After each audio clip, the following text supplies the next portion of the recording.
I am back once again. आज हम लोग जानेंगे हमारे किंगडम प्रोटेस्टा के बारे में। इससे पहले हम लोगों ने बहुत सारे लेक्चर लिया जिसमें हम लोगों ने किंगडम मोनेरा के बारे में जाना, किंगडम प्रोटेस्टा के बारे में जाना ब्रीफली, और फिर अब ये थर्ड नंबर पर आता है किंगडम फंजाई के बारे में। तो आर एस विट्टेकर क्लासिफिकेशन के हिसाब से लिविंग वर्ल्ड को उन्होंने 5 किंगडम से क्लासीफाई किया था। पहला था किंगडम मोनेरा, फिर Protista, Fungi, Plantae, Animalia. Kingdom Monera में था ये यूनिसेलुलर थे और साथ ही साथ प्रोकैरियोट्स थे। यूनिसेलुलर प्रोकैरियोट्स थे, यानी कि इसमें मेम्ब्रेन बाउंड ऑर्गेनेल्स नहीं था। किंगडम प्रोटिस्टा जो था ये था यूनिसेलुलर यूकैरियोट्स, यूनिसेल्युलर यूकैरियोट्स। अब जो बाकी यहाँ के 3 किंगडम्स हैं कि प्लांटी, एनिमेलिया और फंजाई, ये है मल्टी सेल्यूलर यूकैरियोट्स। तो इसमें से एक पहला किंगडम हम लोग पढ़ेंगे किंगडम फंजाई के बारे में। तो किंगडम फंजाई क्या है, ये देखिए मल्टी सेलुलर, यानी कि इसमें मेम्ब्रेन बाउंड ऑर्गेनेल्स फाउंड होंगे। मोस्टली मल्टी सेलुलर होंगे ये। मोस्टली का मतलब लिख बता रहे, एक सेकंड। मल्टी सेलुलर मोस्टली यहाँ पे इसलिए कहा गया है क्योंकि कुछ एक्सेप्शन भी होता है। बायो बिना एक्सेप्शन का है नहीं, एक्सेप्शन बहुत सारे हैं। जैसे इसमें ईस्ट हो गया, ये जो ईस्ट हमारा एनिमल्स ऑर्गेनिज्म है ये है यूनिसेलुलर, लेकिन ये प्लेस्ड होता है किंगडम फंजाई में, यूनिसेलुलर। अब ये काम क्या में काम आता है, अगर आप लोग कुछ याद करें तो याद आएगा, ये ब्रेड के ऊपर जो लग जाता है फफूंदी, उसमें, या फिर अल्कोहल में भी ये फाउंड होता है। ईस्ट ये यूनिसेलुलर है जो कि ब्रेड और अल्कोहल में फाउंड होता है। यूकैरियोट्स का मतलब इसमें मेम्ब्रेन बाउंड ऑर्गेनेल्स होंगे, इसमें मेम्ब्रेन बाउंड ऑर्गेनेल्स होंगे, मेम्ब्रेन बाउंड ऑर्गेनेल्स। और फिर इसमें सेल इन्वेलप जो है वो तो एब्सेंट होगा, सेल इन्वेलप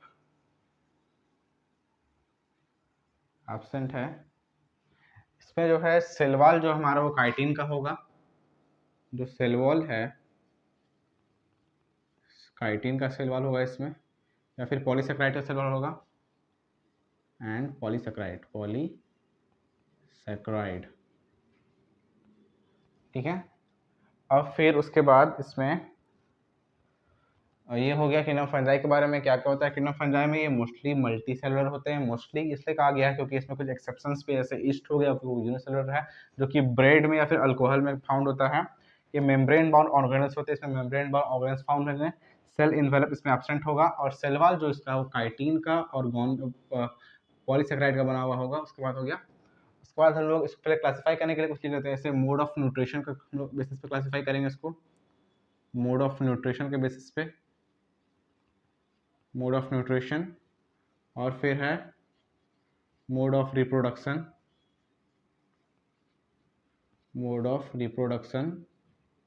उसके बाद बॉडी ऑर्गेनाइजेशन, इसका बॉडी का स्ट्रक्चर कैसा है, सेल फ्यूजन के बेसिस पे, सेल फ्यूजन। तो पहले इतना जान लेते हैं, उसके बाद हम लोग जानेंगे न्यूट्रिशन के बेसिस पे। जो हमारा फंजाई होता है इसमें 3 टाइप का न्यूट्रिशन होता है। पहला होता है इसमें पैरासिटिक, यानी कि दूसरे प्लांट्स पे रह के अपना भोजन प्राप्त करेगा, पैरासिटिक। सेकंड पे आता है सेप्रोफिटिक, यानी कि डेड और डिकेइंग प्लांट्स पे रह के अपना भोजन प्राप्त करेगा, ये सेप्रोफिटिक। और थर्ड पे है ये एसोसिएटिक, यानी कि बड़े बड़े प्लांट्स के जो सेल रूट्स होते हैं उससे एसोसिएट करेगा। जानते हैं स्टार्टिंग से पैरासिटिक्स में क्या होता है, ये लीव ऑन अदर ऑर्गेनिजम्स, और उनसे जो उनके अंदर जो जितना भी केमिकल रिएक्शंस होते हैं उनसे जो एनर्जी बनता है उसको लेता है, live on other organisms and gain energy from chemical reactions, energy from chemical reactions, chemical reactions, ठीक है। जैसे इसमें हो गया, ये वीट पे होता है, वीट पे एक है पक्सिनिया, यानी कि वीट पे ये रस्टिंग कॉज करता है, गेहूं के दाने पे चीते लग जाता है। फिर मस्टर्ड में ये,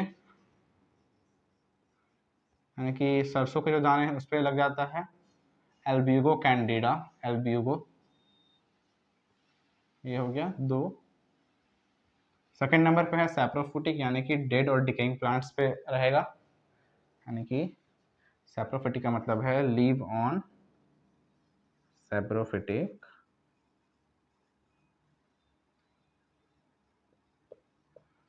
live on dead or decaying plants or animals. Saprophytic means live on dead and गले सड़े, मतलब जो मर चुके हैं, जो गल रहे हैं, जो सड़ रहे हैं, उस पे आता है live on dead or decaying plants and animals।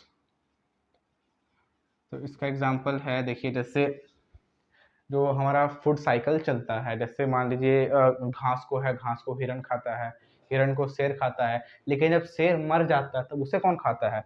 तो ये सैप्रोफिटिक यानी कि फंजाई, डेड और डिकेइंग, यानी कि जब शेर मर जाता है तो डेड और डिकेइंग प्लांट्स और एनिमल्स पे बढ़ते हैं, वहीं से अपना भोजन का प्राप्ति करते हैं। उसके बाद ये एसोसिएटिक्स में, एसोसिएटिक के बारे में जानते हैं। ये दूसरे प्लांट्स और एनिमल्स के साथ अपना ग्रुप बना लेते हैं, एसोसिएट कर लेते हैं, और फिर उस पर अपना भोजन बनाते हैं और उस पर भोजन के लिए निर्भर रहते हैं, और उनको फिर सपोर्ट भी करते हैं उन्हें। जैसे देखिए सैप्रोफिटिक में क्या है, सॉरी सैप्रोफिटिक नहीं, associative. Associative means it associates with other plants for its living। अब कौन कौन से प्लांट्स पे ये एसोसिएट करता है? जैसे पहले एसोसिएट करता है ये एल्गी पर, और एल्गी पर एसोसिएट करके ये बनाता है लाइकेन। दूसरा ये एसोसिएट करता है roots of higher plants, roots of higher plants. तो एल्गी पे कैसे एसोसिएट करता है? एल्गी पे इसका एसोसिएट करने का तरीका इस तरह से है,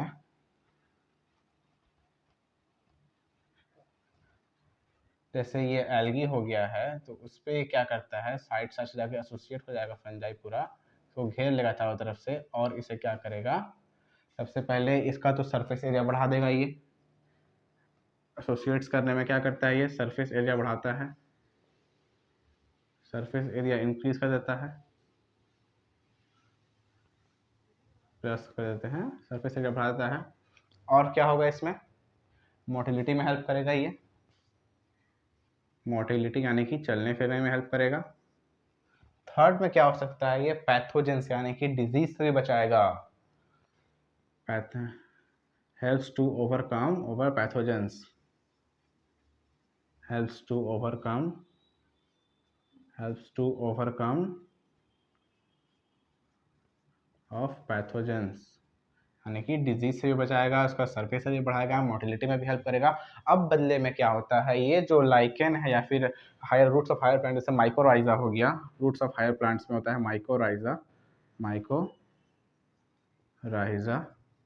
ये क्या होता है, पहला तो ये पैरासिटिक्स हो जाएगा, यानी कि दूसरे ऑर्गेनिज्म पर रह के उसका जो केमिकल रिएक्शन, जो एनर्जी आएगा वो उससे अपना जीवन चलाएगा। जैसे हो गया वीट पे पक्सिनिया कॉज करेगा, मस्टर्ड पे एल्बिगो, जैसे हमारे शरीर में जूं हो जाता है तो वो हो गया पैरासिटिक्स। सैप्रोफिटिक में क्या होता है, ये डेड और डिकेइंग प्लांट्स से डेड्स और डिकेइंग प्लांट्स पे रहता है, जैसे कोई एनिमल मर गया है तो उसके ऊपर रह के अपना भोजन प्राप्ति करेगा। उसके बाद थर्ड नंबर पे आता है एसोसिएटिक में। एसोसिएटिक में क्या होता है, ये एसोसिएट्स कर लेता है, मतलब साझेदारी कर लेता है किससे, अलग अलग लिविंग ऑर्गेनिज्म से, जैसे इसमें एल्गी से करता है और बनाता है lichen, roots of higher plant से करता है और माइकोराइजा बनाता है। उसके एसोसिएट्स करने से क्या होता है, ये उसका सरफेस एरिया बढ़ा देता है, मोटिलिटी में हेल्प करता है और डिजीज से बचने में भी हेल्प करता है। ठीक है, बदले में क्या होता है, ये जो प्लांट है, ये जैसे ये लाइकेन हो गया, तो अगर इसको इतना सारा चीज़ मिल रहा है तो बदले में इसे सिर्फ अब थोड़ा सा खाना ही देना है, तो ये बदले में फंजाई को फूड दे देता है। फंजाई इसके लिए काम करता है, फंजाई वर्क्स फॉर लाइकेन और लाइकेन वर्क्स फॉर फंजाई। ये इसमें क्या काम करता है, सरफेस एरिया बढ़ाता है, मोटिलिटी में हेल्प करता है और डिजीज से बचने में हेल्प करता है, और जो लाइकेन बदले में होता है वो इसे बदले में फूड दे देता है। तो दोनों का काम हो गया, इधर से भी इसका काम हो गया, इधर से भी इसका काम हो गया, तो हो गया। अब मोड ऑफ रिप्रोडक्शन के बारे में जानते हैं। ये तो mode of nutrition tree type का था, पैरासिटिक, सैप्रोफिटिक, एसोसिएटिक हो गया। अब जानते हैं मोड ऑफ रिप्रोडक्शन के बारे में। रिप्रोडक्शन में क्या होता है, फंजाई 3 टाइप से रिप्रोड्यूस करते हैं। एक होता है वेजिटेटिव वे से रिप्रोड्यूस करते हैं, तो आइए जानते हैं रिप्रोडक्शन उसका कैसा होता है। वेजिटेटिव वे से करते हैं, एक सेक्सुअल स्पोर्ट्स से करते हैं और असेक्सुअल स्पोर्ट्स से करते हैं। तो स्टार्टिंग से देखते हैं।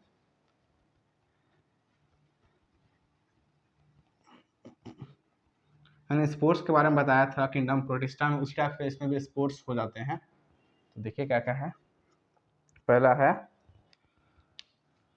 Mode of reproduction.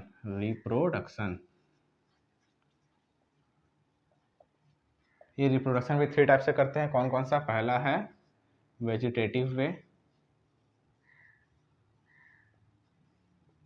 दूसरा है असेक्सुअल वे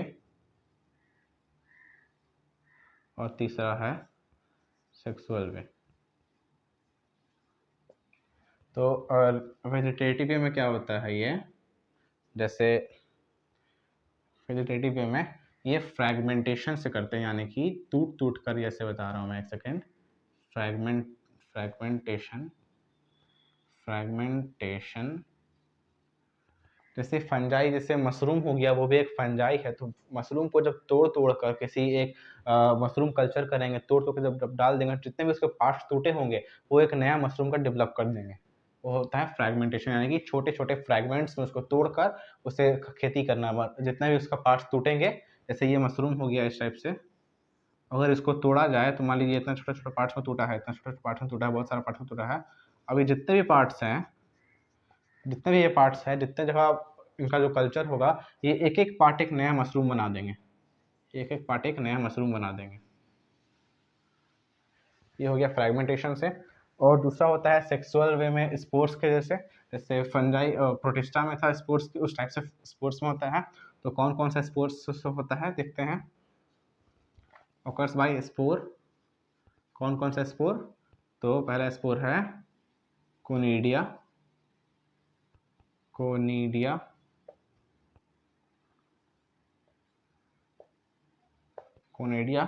स्पोरेंजियोस्पोर,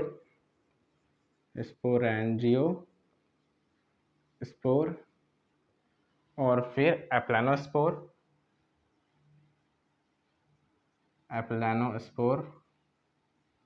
ये हो गया कोनिडिया से, स्पोरेंजियोस्पोर से और एप्लानोस्पोर से ये करता है। और इसमें सेक्सुअल रिप्रोडक्शन में भी स्पोर्ट्स कैसे करता है, इसमें भी स्पोर्ट्स होते हैं। इसमें एक छूट जाता है जू स्पोर, एप्लानो, ये एप्लानो है ए, फिर है जू स्पोर, और ये सेक्सुअल में करता है कैसे कैसे स्पोर्ट्स से। पहला है ओ स्पोर, सेकेंड पे एस्कोस्पोर, और थर्ड है बैसिडियोस्पोर।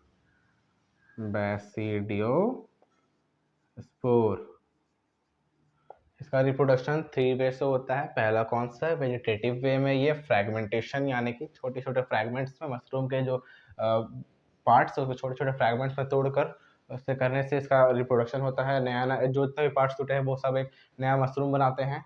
फिर स्पोर्ट्स के वजह होता है, स्पोर्ट्स का फॉर्मेशन, जिससे मशरूम है उसके ऊपर स्पोर्ट्स का फॉर्मेशन होगा, फिर वो हवा के माध्यम से डिस्पर्स हो जाएंगे और कोनिडियोस्पोर बनाएंगे, स्पोरेंजियोस्पोर, प्लानोस्पोर, जूस्पोर, ये 4 टाइप के स्पोर होते हैं उसके ऊपर। और जब वो जाते हैं किसी डेवलपमेंट के एरिया में, वहाँ उनका डेवलपमेंट हो जाता है। और फिर सेक्सुअल वे से होता है कौन कौन सा, ओ स्पोर्ट्स से होता है, एस्कोस्पोर्ट्स से और बैसिडियोस्पोर्ट्स से। 3 टाइप से हो गए, वेजिटेटिव वे में फ्रेगमेंटेशन और सेक्सुअल वे में स्पोर्स के कारण कोनेडियोस्पोर, स्पोरेंजियोस्पोर, एपेनोस्पोर और ज़ूस्पोर, और फिर सेक्सुअल मीन्स में ओस्पोर, ओस्पोर, एस्कोस्पोर और ज़ूस्पोर। ये हो गया। इसके बाद हम जानेंगे बॉडी ऑर्गेनाइजेशन के बारे में। तो फंजाई का जो बॉडी ऑर्गेनाइजेशन होता है वह कैसा होता है? फंजाई का जो बॉडी ऑर्गेनाइजेशन होता है वो फिलामेंटस होता है, यानी कि रेशेदार होता है। फंजाई का जो बॉडी ऑर्गेनाइजेशन है वो रेशेदार होता है।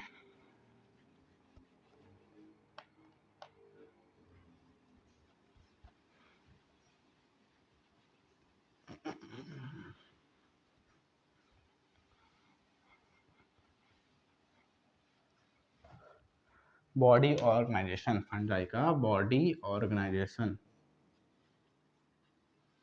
बॉडी ऑर्गेनाइजेशन इसमें क्या होता है? बॉडी ऑर्गेनाइजेशन में फंजाई का ये फिलामेंटस होते हैं, यानी कि रेशेदार, फिलामेंट, फिलामेंटस यानी कि रेशेदार।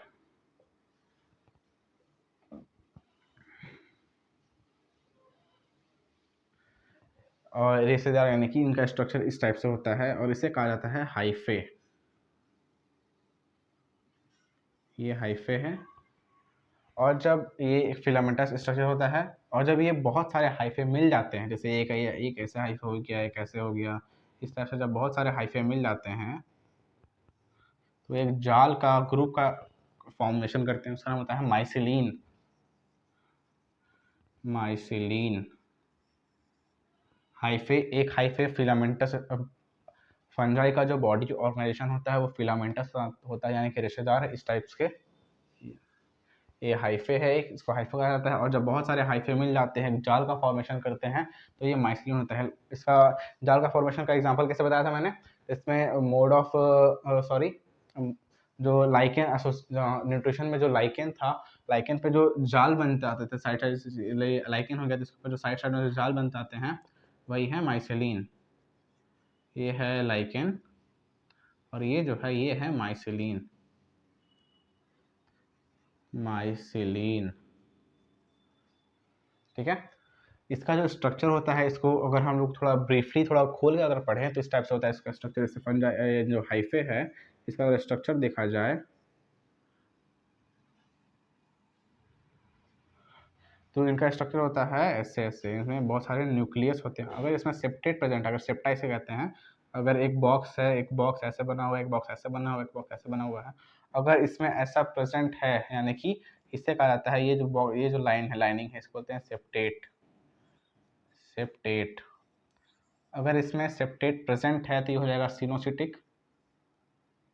सिनोसिटिक और सिंगल न्यूक्लिएटेड होगा, यानी कि एक बॉक्स में एक न्यूक्लियस होगा, सिंगल न्यूक्लिएटेड।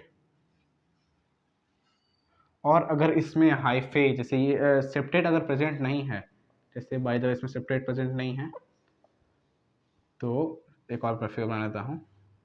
अगर इसमें सेप्टेट, अगर उसमें सेप्टेट प्रेजेंट नहीं है तो ये तो मल्टी न्यूक्लिएटेड हो जाएगा। मल्टी न्यूक्लिएटेड यानी कि बहुत सारे न्यूक्लियस होंगे, मल्टी न्यूक्लिएटेड, ठीक है। और इनका एक और स्ट्रक्चर होता है ब्रांच्ड। ब्रांच कैसा होता है? इस टाइप से, यानी कि ऐसे ब्रांच होंगे इसमें, जैसे न्यूक्लियस यहाँ है, यहाँ है, इस तरह से न्यूक्लियस फॉर्मेशन हो रहा है इसका।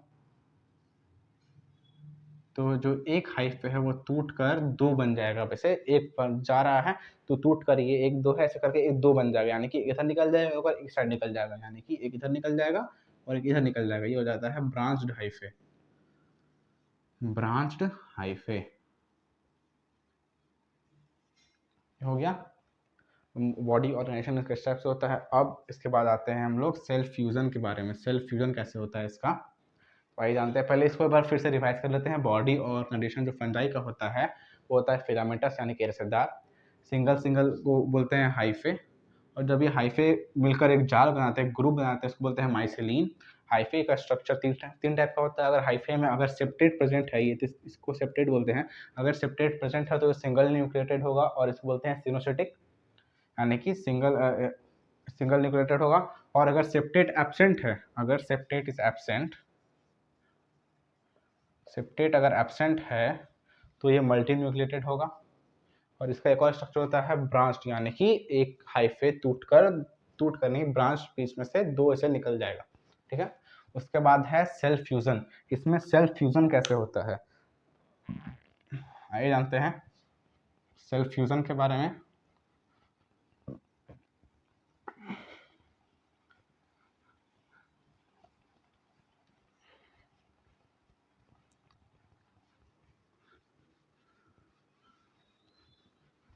इसका जो सेल्फ फ्यूजन होता है, यानी कि दो सेल्स का जो फ्यूजन होता है, जैसे एक हो गया ये फंजाई हो गया, फंजाई ए मान लेते हैं इसको, और ये है फंजाई बी।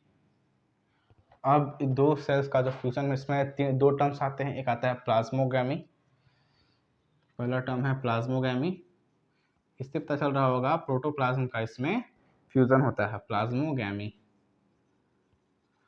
और दूसरा है कैरियोगैमी, कैरियोगैमी। कौन कौन से देखिए जानते हैं, जैसे ये एक फंजाई है दूसरा फंजाई है, दोनों को अगर फ्यूज करना है एक साथ तो इनका स्ट्रक्चर इस टाइप से होगा। जैसे फंजाई का स्ट्रक्चर ऐसे है और इनका स्ट्रक्चर ऐसे है, तो ये क्या करेंगे कि इनका जो सेल वॉल बाहर का जो लेयर है वो एक दूसरे से इसे सट जाएंगे, इसे फॉर्मेशन इस टाइप से हो जाएगा, और इसमें एक न्यूक्लियस मान लीजिए इधर, एक न्यूक्लियस इधर है। तो क्या होता है, इसका जो प्रोटोप्लाज्म है, यानी कि ये जो प्रोटोप्लाज्म है इसमें, वो दूसरे में जाके चला जाता है, यानी कि एक फॉर्मेशन, एक का जो सेल का जो फ्यूजन होता है, जब सेक्सुअल रिप्रोडक्शन होता है, तो क्या होता है उसमें एक जो फंजाई है उसका जो प्रोटोप्लाज्म है वो दूसरों में चला जाता है। इसको बोलते हैं प्लाज्मोगैमी, यानी कि transfer of protoplasm, transfer of protoplasm. और फिर अगर ये तो हो गया इसमें, अब जो सेकेंड नंबर पे ये जो न्यूक्लियस है इसमें प्रेजेंट है, और जब न्यूक्लियस इसमें आ जाएगा, यानी कि इसमें दो न्यूक्लियस हो जाएंगे, जैसे इसमें तो सारा इसमें से जितना भी प्रोटोप्लाज्म जितना न्यूक्लियस है सब तो किसी एक में चला गया तो इसको हो जाएगा प्रोटोप्लाज्म। लेकिन जब न्यूक्लियस है, जब न्यूक्लियस जो दोनों मिलेगा, ये जो न्यूक्लियस और ये न्यूक्लियस दोनों मिलेगा एक साथ, जब फॉर्मेशन होगा न्यूक्लियस का, यानी कि जब फ्यूजन होगा न्यूक्लियस का, तो इस प्रोसेस को कहते हैं कैरियोगैमी। कैरियोगैमी क्या है, प्लाज्मोगैमी में क्या होता है, इनका जो प्रोटोप्लाज्म जब एक ही में मिल जाएगा, जब दो सेल होंगे, दोनों का जो प्रोटोप्लाज्म एक ही में मिल जाएगा तो उसको बोलते हैं प्लाज्मोगैमी। और जो कैरियोगैमी है, यानी कि जो दो न्यूक्लियस बच गए, अब ये जो दो न्यूक्लियस आपस में जब फ्यूज हो जाएंगे, दोनों एक साथ जो मिल जाएंगे तो इनका फ्यूजन कहलाएगा कैरियोगैमी। और इसमें दो दो यूज हो रहे हैं, तो देखिए डाई कैरियन होता है इसका, डाई कैरियन। ये जो है इसको बोलते हैं कैरियोगैमी, यानी कि कैरियन यानी कि दो न्यूक्लियस डाई कैरियन। अब ये जो फेज हो रहा है इसमें, जो टाइम हो रहा है, इसको बोलते हैं डाई कैरियो फेज, यानी कि दो फ्यूजन, इसको बोलते हैं फ्यूजन जब होता है तो उसको बोलता है dikaryophase, dikaryophase. ठीक है, ये हो गया फंजाई के बारे में। फंजाई को चार पार्ट्स में डिवाइड किया गया है। वो कौन कौन सा पार्ट्स है, वो है एस्कोमाइटिस। पहले एक सेकंड साफ कर लेते हैं। फंजाई को चार पार्ट्स में डिवाइड किया गया है, एस्कोमाइसिटीज, बैसिडियोमाइसिटीज, ड्यूटेरोमाइसिटीज, और एक और है फाइकोमाइसिटीज। फर्स्ट है फाइकोमाइसिटीज,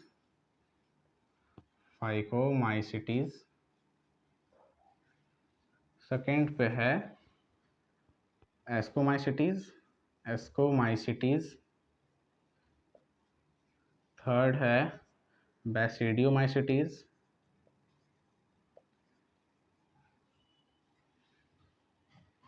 और फोर्थ है ड्यूटेरोमाइसिटीज। अब थोड़ा थोड़ा इस बारे में जान लेते हैं। जो फाइकोमाइसिटीज होता है इसमें होता है सिंगल, यानी कि बॉडी ऑर्गेनाइजेशन, यानी कि कैसा था, सिनोसिटिक होता है, यानी कि इसमें सेपरेट प्रेजेंट होता है, सिनोसिटिक। थोड़ा थोड़ा जान लेते हैं इसके बारे में। फिर इसका जो सेकंड, इसका जो पार्ट्स के बारे में जो ब्रीफ डिस्क्रिप्शन है, ब्रीफ डेफिनेशन है, उसको हम लोग इसके बाद जो लेक्चर में लेंगे। थोड़ा थोड़ा जान लेते हैं इसके बारे में। इसमें होता है सिनोसिटिक, और बाकी जितने होते हैं इसमें होता है ब्रांच्ड हाइफे, ब्रांच्ड हाइफे, ठीक है।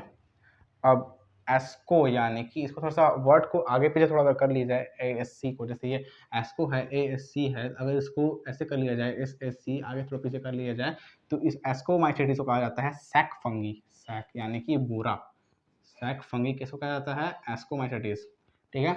अब इसी के अंदर पेनिसिलिन यानी कि एंटी जो पहला एंटीबायोटिक था पेनिसिलिन, जो कि अलेक्जेंडर फ्लेमिंग साहब के द्वारा खोजा गया था, उसी के अंदर पाया जाता है।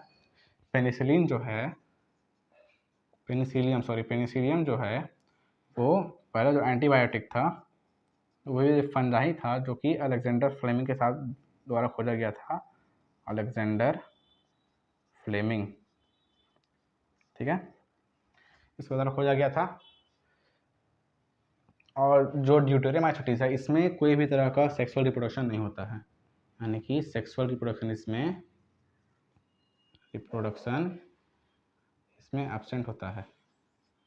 तो क्या क्या जाने हम लोग, स्टार्टिंग से एक बार रिवाइज कर लेते हैं, किंगडम फंजाई के बारे में जाने।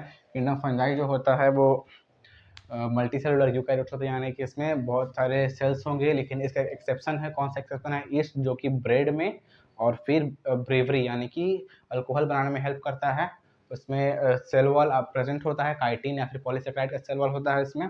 किंगडम फंजाई का जो मोड्स ऑफ न्यूट्रिशन उसके बारे में जानते हैं। मोड्स ऑफ न्यूट्रिशन में 3 टाइप्स होते हैं, पैरासिटिक, एप्रोफिटिक एंड एसोसिएटिक। पैरासिटिक्स में क्या होता है, ये दूसरे प्लांट्स और एनिमल्स पे जाके अपना रहते हैं और उस पर जो एनर्जी उन लोग का गेन होता है केमिकल प्रोसेस से, उससे अपना एनर्जी को लेते हैं। ऐसे इसमें हो गया, वीट में हो गया पक्सिनिया, मस्टर्ड में एल्बिगो, और जो इंसान में होता है वो जू होता है इस टाइप से। फिर सैप्रोफिटिक में होता है, यानी कि जो दूसरे प्लांट्स और एनिमल्स जो डिकेइंग, जो डेड हो, जो मर चुके हैं, जो सड़ रहे हैं, उस पे जाके अपना उस पे जाके अपना फूड लेगा। और एसोसिएटिक का होता है, यानी कि दूसरे से एल्गी हो गया या फिर रूट्स ऑफ हायर प्लांट्स जो है, बड़े बड़े जो प्लांट्स के रूट्स है, उस पे जाके फंजाई अपना उसको हेल्प करता है। क्या हेल्प करता है? उसमें सरफेस एरिया बढ़ाने में हेल्प करता है, उसका पैथोजन से बचने में हेल्प करता है उसका। और उससे उसके बदले में क्या करते हैं, वो उसे फूड, यानी कि बदले में उसे फूड दे देते हैं। तो उसमें कौन कौन सा था? एल्गी के साथ जो कर रहा था उसको बोलते हैं लाइकेन, एल्गी के साथ था लाइकेन वाला। और रूट्स ऑफ हायर प्लांट्स जो था उसको बोलते हैं माइकोराइजा, माइकोराइजा के साथ हो गया मोड्स ऑफ न्यूट्रिशन। और मोड्स ऑफ रिप्रोडक्शन में फिर 3 टाइप्स होते हैं, वेजिटेटिव वे, असेक्सुअल वे और सेक्सुअल वे। वेजिटेटिव वे फ्रेगमेंटेशन, यानी कि मशरूम से जैसे थोड़े छोटे जितने पार्ट्स करेंगे, उसको अगर हम लोग कल्चर करेंगे, खेती करेंगे, उसका जितने उसके पार्ट्स होंगे वो एक नया मशरूम पर डेवलपमेंट करेंगे। फिर है असेक्सुअल मीन्स में स्पोर्स से फॉर्मेशन होता है, कोनेडियोस्पोर से, स्पोरेंजियोस्पोर से, एप्लानोस्पोर से और जूस्पोर से। कौन सा? कोनेडियोस्पोर, स्पोरेंजियोस्पोर, एप्लानोस्पोर और जूस्पोर। फिर थर्ड नंबर पे है सेक्सुअल मीन्स पे। सेक्सुअल मीन्स पे कौन कौन सा होता है? ओस्पोर्स, एस्कोस्पोर्स और बेसिडियोस्पोर्स, ये हो गया। अब इसका जो बॉडी ऑर्गेनाइजेशन है इसका होता है फिलामेंटस टाइप का बॉडी ऑर्गेनाइजेशन होता है, यानी कि सिंगल रेशेदार होते हैं। रेशेदार में एक सिंगल रेशा को बोलते हैं हाइफे, और जब हाइफे, बहुत सारे हाइफे एक साथ मिल जाते हैं और एक ग्रुप का फॉर्मेशन करते हैं उसको बोलते हैं माइसिलीन। और हाइफे 3 टाइप्स के होते हैं, पहला सिनोसिटिक, और दूसरा जिसमें सेप्टेट प्रेजेंट नहीं है उसको बोलते हैं सिनोसिटिक, जिसमें सेप्टेट प्रेजेंट होता है उसको बोलते हैं असिनोसिटिक। और थर्ड नंबर पे है ब्रांच्ड।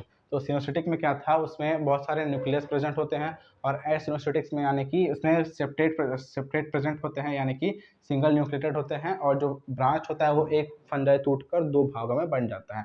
अब जो सेल का फ्यूजन होता है उसमें क्या होता है, सेल फ्यूजन में दो फंजाई अब आपस में जब मिलते हैं तो उनका जो प्रोटोप्लाज्म का जो फ्यूजन होता है उसको बोलते हैं प्लाज्मोगामी। और जब उसका न्यूक्लियस का जो फ्यूजन होता है उसको बोलते हैं कैरियोगामी। और ये जो फेज होता है जब इसका फ्यूजन होता है उसको बोलते हैं डाइकैरियोन। और उसका जो स्ट्रक्चर जो फेज होता है उस टाइम उसका बोलते हैं डाइकैरियोन फेज। हो गया किंगडम फंजाई के बारे में पूरा।